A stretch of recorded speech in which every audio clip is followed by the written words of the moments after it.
Hello students, आज के lecture में हम बात करेंगे क्वासी पार्टिसिपेंट ऑब्जर्वेशन की।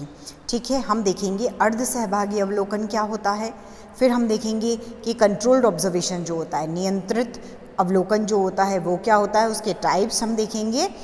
ठीक है, और फिर हम बात करेंगे कि जो अवलोकन होते हैं, सामूहिक अवलोकन के बारे में भी हम जानेंगे, और फिर हम देखेंगे कि जो अवलोकन होते हैं उनकी जो वैलिडिटी होती है, उनकी जो रियलेबिलिटी होती है ना ऑब्जर्वेशन की, वो किस तरीके की होती है। ठीक है, तो प्रीवियस जो हमारे लेक्चर्स रहे उनके अंदर हमने देखा कि ऑब्जर्वेशन के टाइप्स क्या होते हैं, ऑब्जर्वेशन होता क्या है ना। फिर हमने देखा कि पार्टिसिपेंट और नॉन पार्टिसिपेंट ऑब्जर्वेशन क्या होते हैं, उनकी मेरिट्स और डीमेरिट्स हमने देखी।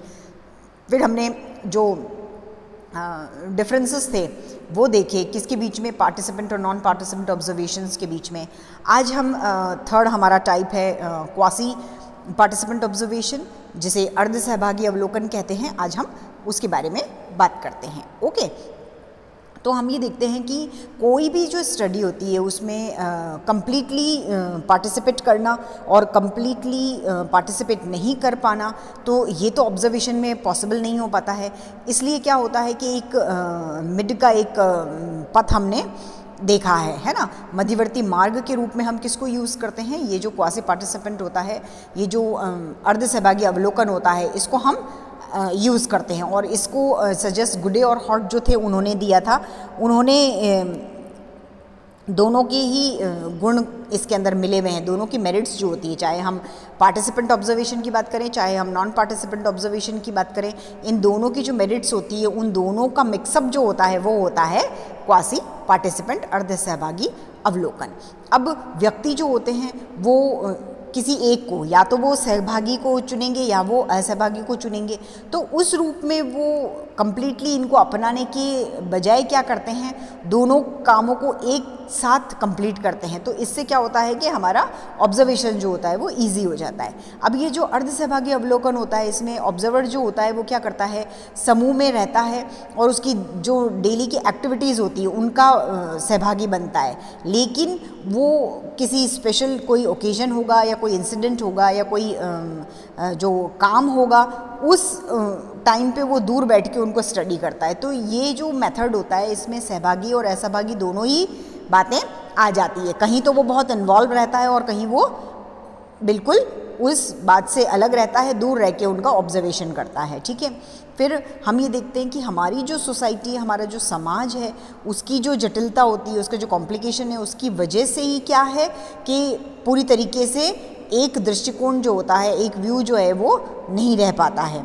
और एक जो क्लास होता है, एक जो वर्ग होता है, उसके साथ इंटीग्रेशन से उनका जो रिलेशन होता है वो दूसरे जो ग्रुप्स होते हैं उनसे ख़त्म हो जाता है।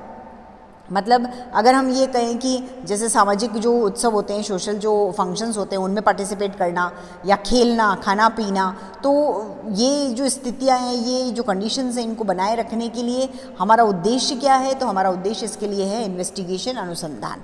तो ये जो मेथड होता है इसमें बहुत सारे सोशियोलॉजिस्ट जो हैं, जैसे लिपले और लिंडोर, उन्होंने इसको यूज़ किया है। और हम कोई भी ऐसी विशेष जो व्यवहार होते हैं या जो हमारी जो कल्चरल लाइफ होती है उसकी स्टडी करना चाहते हैं तो हम इस मेथड को यूज़ करते हैं। अब हम चाहे लोकगीतों की बात करें, कथाओं की बात करें, है ना, धार्मिक कर्मकांडों की बात करें, या उत्सव खेलकूद वगैरह की बात करें, या हम एंटरटेनमेंट की बात करें, है ना, कल्चरल फंक्शंस की बात करें, तो उनमें ये जो मेथड होता है, ये जो क्वासी ऑब्जर्वेशन होता है, क्वासी पार्टिसिपेंट ऑब्जर्वेशन जो होता है, ये यूज़फुल होता है। क्यों? क्योंकि कभी हम उनके अंदर इन्वॉल्व होते हैं और कभी उनसे दूर रह के ये काम करते हैं ना। देन नेक्स्ट हम बात करते हैं कि कंट्रोल्ड ऑब्जर्वेशन जो होता है, नियंत्रित अवलोकन जो होता है वो क्या होता है। ठीक है, तो हम ये देखते हैं कि जो हमारा समाज है या जो हम सोशल इन्वेस्टिगेशंस जो करते हैं, उनकी जो प्रविधियां हैं उनमें कुछ चेंजेस आए हैं, और उसके रिज़ल्ट के रूप में हम क्या देखते हैं, जैसे जैसे, और ये रिज़ल्ट, ये जो चेंजेस आए हैं ये क्यों आए हैं, ये किस वजह से आए हैं कि जो समाज है और उसके अंदर जो वैज्ञानिक जो प्रक्रियाएं होती हैं उनमें डेवलपमेंट होता जा रहा है, तो उसकी वजह से सोशल इन्वेस्टिगेशन जो है उनमें भी चेंजेस आए हैं। तो इसी के रिज़ल्ट के रूप में हम क्या देखते हैं कि ये जो जो कंट्रोल्ड ऑब्जर्वेशन होता है ना, उसको यूज़ किया जाता है। तो जो अनियंत्रित अवलोकन रहा, जो अनकंट्रोल्ड ऑब्जर्वेशन था, उनकी कमियां रह जाती है और उन कमियों को दूर करने के लिए जो कंट्रोल्ड ऑब्जर्वेशन होता है, नियंत्रित अवलोकन होता है, इसको यूज़ करते हैं। अब ये जो नियंत्रित अवलोकन होता है, इसमें जो ये रिसर्चर होता है वो क्या करता है, वो घटना पे बिल्कुल प्लानिंग से नियंत्रण रखता है, कंट्रोल रखता है, और एक्चुअल जो सिचुएशन होती है, वास्तविक जो स्थिति होती है, या जो हमें सामग्रियां प्राप्त होती है, या एक कड़ी या जो मध्यस्थ की भूमिका हम निभाते हैं, तो वो जो डेटा कलेक्शन होता है, उसके जो अलग अलग साधन होते हैं, उनका यूज़ करके ये काम हम करते हैं। तो ये सोर्सेज जो होते हैं वो खुद एक सामग्री होती है, और वो सोर्सेज होते हैं और वो जो सामग्री होती है उसी को कलेक्ट किया जाता है। तो ये जो मेथड है, इसकी वजह से स्टेबिलिटी और सब्जेक्टिविटी दोनों बनी रहती है ना, और तथ्य जो होते हैं, फैक्ट्स जो होते हैं, उनको हम जस्टिफाई कर सकते हैं।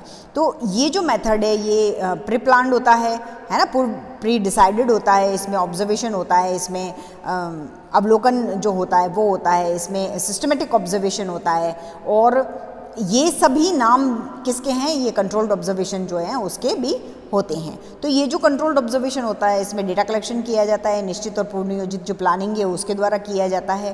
तो एट प्रेजेंट अगर हम कहें वर्तमान में क्या है, तो ये जो मेथड है, इसका जो यूज़ किया जाता है वो लीडरशिप में, कहीं आक्रमण होता है तो उद्योगों में काम करने वाले श्रमिक जो होते हैं, या जो चाइल्ड केयर सेंटर्स जो होते हैं, उनमें स्टडी जो की जाती है बच्चों की, उनके लिए इसको किया जाता है। ओके, अब हम बात करते हैं कि ये जो अवलोकन होता है ये कितने तरीके का होता है। तो ये जो कंट्रोल्ड ऑब्जर्वेशन होता है, इसके हम दो टाइप्स देखते हैं। फर्स्ट क्या है, कंट्रोल ओवर सिचुएशन, मतलब घटनाओं पे नियंत्रण, और दूसरा क्या है, control on situation, control on observer, है ना।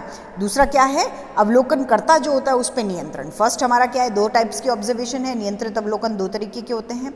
पहला क्या है, कंट्रोल ओवर सिचुएशन, मतलब घटनाओं पे नियंत्रण किया जाता है, और दूसरा क्या है, कंट्रोल ऑन ऑब्जर्वर, अवलोकनकर्ता जो होता है उसके ऊपर कंट्रोल किया जाता है। तो अब हम इनको देखते हैं कि ये क्या होते हैं।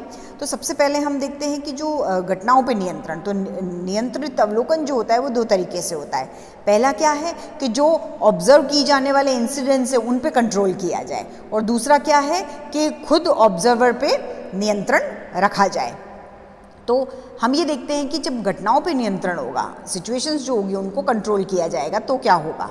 तो उसमें क्या है कि जिस तरीके से हम ये देखते हैं कि प्राकृतिक जो विज्ञान होता है ना, नेचुरल साइंस में वैज्ञानिक जो भौतिक विश्व की जो कंडीशंस हैं उनको लेबोरेटरी में कंट्रोल किया जाता है, और उनकी जो कंट्रोल सिचुएशन होती है उनके अंदर नियंत्रण करके और स्टडी करने का काम करते हैं। उसी तरीके से जो हमारी सोसाइटी है, या जो सोशल इंसिडेंट्स जो होते हैं, सामाजिक घटनाएं जो होती है, सोशल कंडीशंस जो है, सामाजिक परिस्थितियां जो है, उनके अंदर भी कंट्रोल करने और फिर उनको स्टडी करने का कार्य किया जाता है।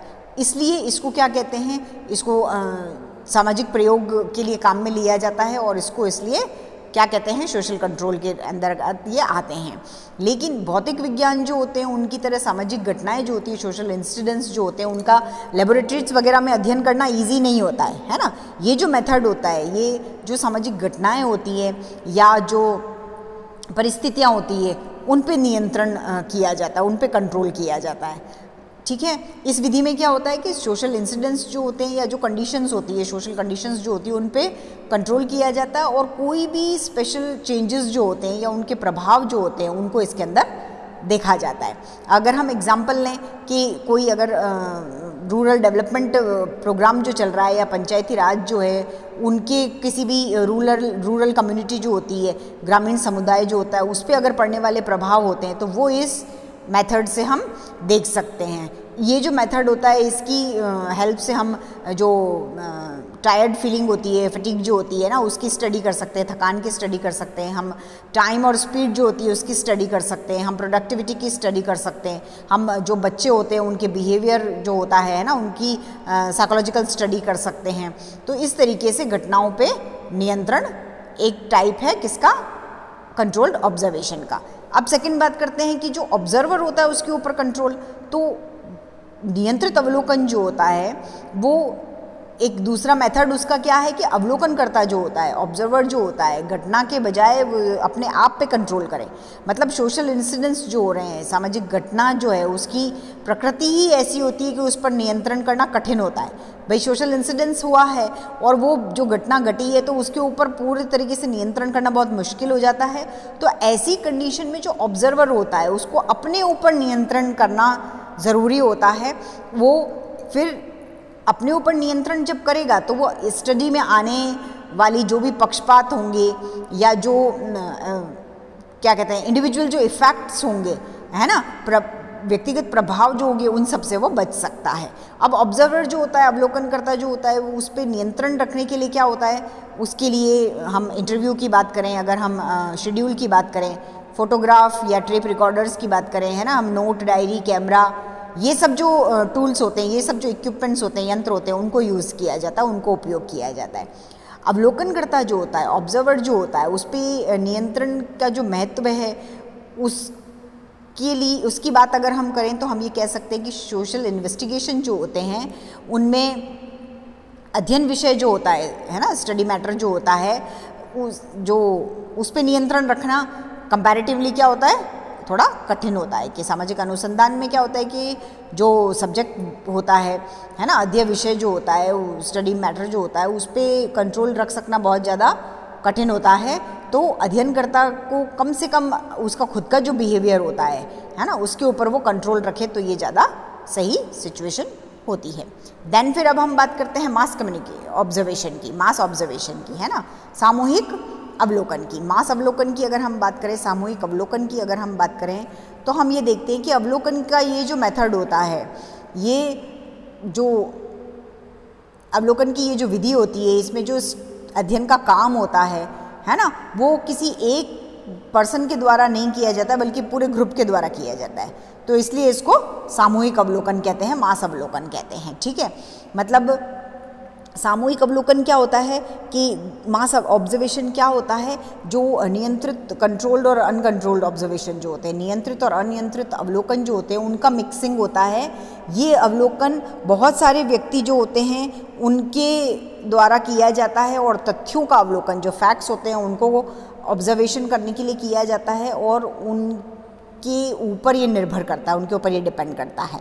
जबकि जो डेटा कलेक्शन किया जाता है और उनको जो यूज़ किया जाता है, वो केंद्रीय जो व्यक्ति होता है, सेंट्रल जो पर्सन होता है, जो मेन पर्सन होता है, उसके थ्रू किया जाता है। तो हम इससे ये और भी क्लियर बात ये कह सकते हैं कि ये जो सामूहिक अवलोकन होता है, इसमें अवलोकन का काम जो होता है, ऑब्जर्वेशन का काम जो होता है, वो कई लोग जो होते हैं वो एक साथ करते हैं। इसमें नियंत्रित और अनियंत्रित दोनों तरीके के जो अवलोकन होते हैं, जो दोनों मेथड होते हैं, उनको मिक्स किया जाता है, उनका यूज़ किया जाता है। और जितने भी अवलोकनकर्ता होते हैं उन्हें नियंत्रित और अनियंत्रित दोनों तरीके के अवलोकन पद्धतियों का मिश्रण देखने को मिलता है। सभी अवलोकनकर्ता जो होते हैं उनमें काम बट जाता है ना, जो काम है वो डिवाइड हो जाता है और उनके जो काम होते हैं उनका समन्वय जो होता है, वो जो सेंट्रल जो पर्सन होता है, मेन पर्सन जो होता है, हेड जो पर्सन होता है, उसके द्वारा किया जाता है, वो करता है। और ये जो मेथड होता है इसका यूज़ बहुत सारे देशों में हुआ है।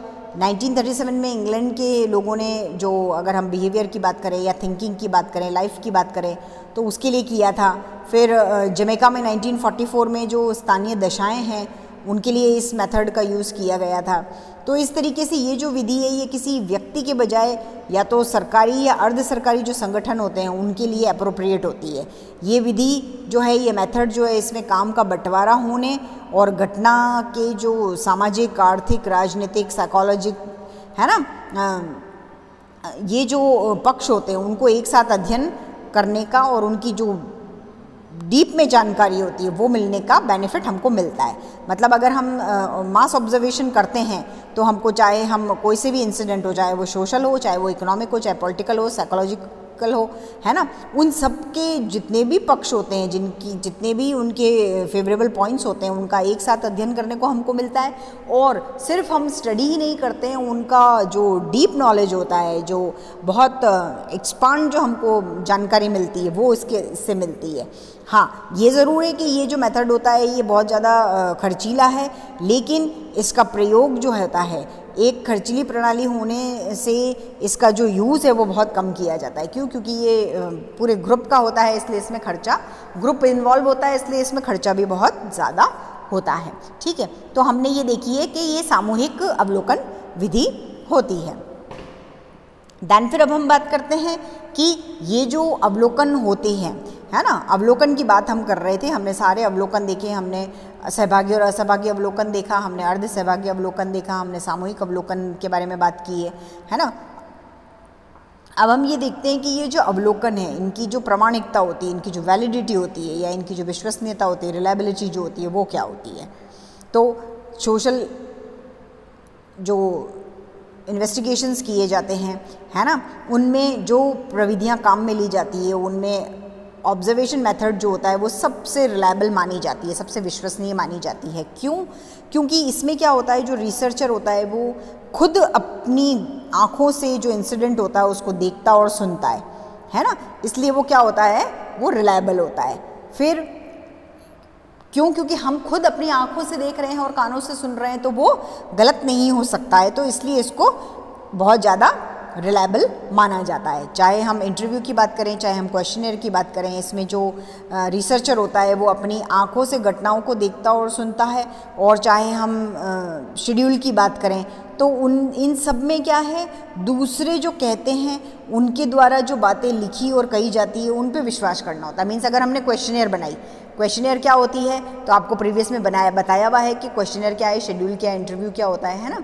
लेकिन शॉर्ट में एक बार हम वापस देख लेते हैं कि अगर साक्षात्कार कर रहे हैं तो हम किसी पर्सन का साक्षात्कार कर रहे हैं, इंटरव्यू ले रहे हैं, तो हम जो पूछ रहे हैं वो बताएगा, वही हम मानेंगे कि सही है। अगर हम प्रश्नावली बना के हमने उसको भेजी है तो हमने जो क्वेश्चंस पूछे हैं वो उनका आंसर अपने अकॉर्डिंग देगा, और हम जब हमारे पास वो क्वेश्चनर वापस आएगी प्रश्नावली, तो हम उसने जो आंसर्स लिखे हैं उन्हीं को सही मानेंगे। अगर हम अनुसूची भरवा रहे हैं तो हम जो क्वेश्चन पूछते जाते हैं उसका जवाब अगला जो देगा पर्सन, है ना, हम उसी के अकॉर्डिंग उसके अंदर आंसर भरेंगे और हम उसी को सही मानते हैं। तो इन सब में क्या होता है, इन सब में विश्वास कम होता है, और अपनी आँखों से देखी हुई जो इंसिडेंट्स होते हैं उनमें जो भ्रम होता है या जो गलती होती है उसकी गुंजाइश कम होती है या नहीं के बराबर होती है। लेकिन फिर भी क्या होता है कि जो अवलोकन होता है, जो ऑब्जर्वेशन होता है, उसको ये नहीं कहा जा सकता है कि ऑब्जर्वेशन बिल्कुल अप्रोप्रिएट है और अप्रोप्रिएट मेथड है, हम ऐसा नहीं कह सकते। तो उसकी जो उसमें अगर अविश्वसनीयता आती है तो उसके बहुत सारे रीज़न होते हैं। उसमें हम फर्स्ट देखते हैं कि यहाँ कह रहे हैं कि लिमिटेशंस ऑफ आवर सेंसेस, ज्ञानेंद्रियों की जो सीमाएं होती है, फर्स्ट हमारा पॉइंट है ज्ञानेंद्रियों की सीमाएं। अब हम इसमें ये देखते हैं कि जो ऑब्जर्वेशन होता है, अवलोकन होता है, उसमें हमारी जो आँखें होती है उन्हीं का यूज़ किया जाता है। लेकिन आँखों से जो बातें देखी जाती है वो हमेशा रिलायबल हो ऐसा भी ज़रूरी नहीं है, उनमें फेवर भी हो सकता है ना, उनमें पक्षपात आने की भी अपॉर्चुनिटी, अवसर हो सकते हैं। तो जो साइकोलॉजिस्ट होते हैं वो कुछ प्रयोग जो करते हैं उनसे वो ये बात प्रूव कर चुके हैं कि कोई भी व्यक्ति जो होता है, कोई भी पर्सन जो होता है, वो किसी भी स्पेशल ओकेजन पर क्या देखता है, ये बहुत कुछ उसका जो मन होता है या उसकी जो फिज़िकल कंडीशन होती है या उसका जो आराम होता है या उसका जो उसके फ्रीडम की बात कहें हम, या उसके फ्रेशनेस की बात कहें, या हम ये कहें कि उसमें जो कॉन्फिडेंस है वो कितना है, उसकी क्वांटिटी कितनी है, इन सब पर डिपेंड करता है कि मतलब व्यक्ति का शरीर उसका साथ दे रहा है कि नहीं, वो कितना ताजगी महसूस कर रहा है, कैसे आराम से वो होता है, या उसके आत्मविश्वास कैसा है, इन सब पर डिपेंड करता है कि वो क्या देख रहा है। और हम जो कोई ऐसी अलग सी आवाज़ें, घटनाएं या कुछ ऐसे अट्रैक्टिव से रंग वगैरह देखते हैं तो हम उनकी तरफ जल्दी से अट्रैक्ट होते हैं। तो इसलिए ये कहा गया है कि हमारी जो ज्ञानेंद्रियाँ होती है ना, हमारे जो सेंसेस होते हैं वो प्रॉपर रूप से जो डिफरेंसेस लिए हुए होते हैं या जो वो अनसर्टन होते हैं उनमें पूर्ण ढंग से काम वो करते हैं। ठीक है, अब हम ये बात करते हैं कि जो आर्टिफिशियलिटी ऑफ बिहेवियर की बात करें कि व्यवहार की कृत्रिमता जो है, तो हम उसमें ये देखते हैं कि जो अवलोकन है उसकी विश्वसनीयता जो होती है, उसकी जो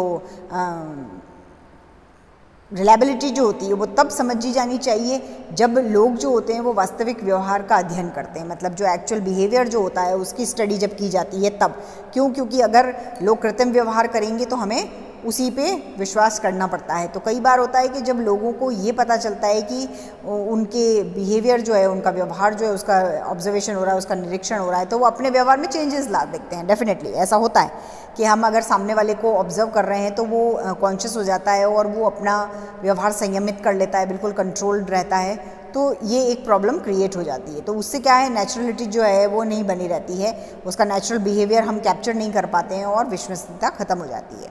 देन फिर हम देखते हैं कि ऑब्जर्वेशन एंड इंटरप्रिटेशन, अवलोकन एवं निर्वचन।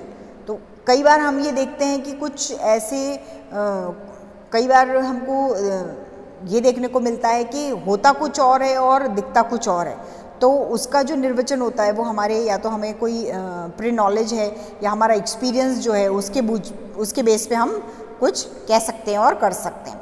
इससे क्या होता है कि ऑब्जर्वेशन जो होता है उसमें क्या अविश्वसनीयता आ जाती है।